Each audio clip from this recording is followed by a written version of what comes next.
So what I understand is right now there's a highs and low, and somebody else is on a higher frequency, and I'm on a lower frequency.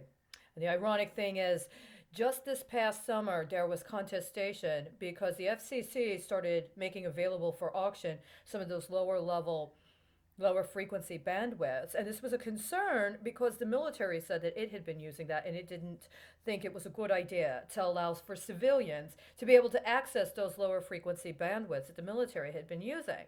And when this came up, it came up at a very strategic time, specifically in regards to what was supposed to be the re implementation of a tariff schedule with China that China did put off at that time, but that I now understand is in effect.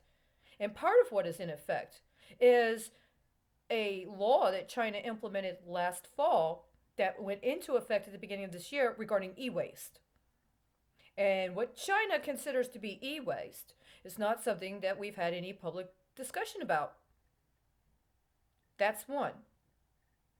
Second of all, in consideration of that is the fact that this past summer would have been 1 year after the 20th anniversary on the original deal that the Clinton administration made with China around satellite technology sharing, that I contend has been sabotaged.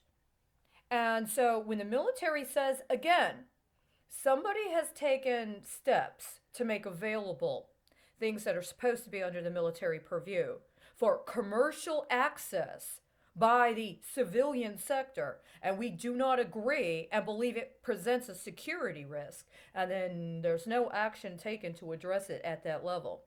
This is something that people have to be mindful of. So I'm getting cues. Well, I guess you could call it what, ergonomic cues? That you have me running on some lower frequency bandwidth versus what's on the higher bandwidth. And I'm thanking you because I asked you to provide me with evidence.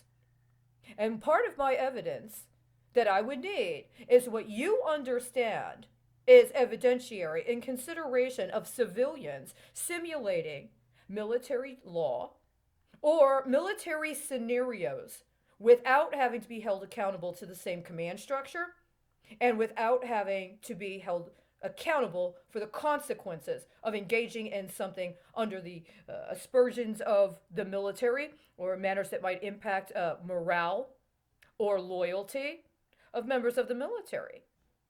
So if you want me to play into or cooperate with what I understand you're doing, you know what I understand that to be?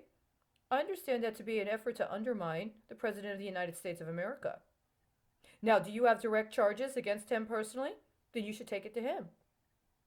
I had charges that I was intending to file against him. I was intending to file charges against him in consideration of him as a kingpin in a criminal drug enterprise, by virtue of the fact that as president, he refused to overturn the Affordable Care Act. He was the second.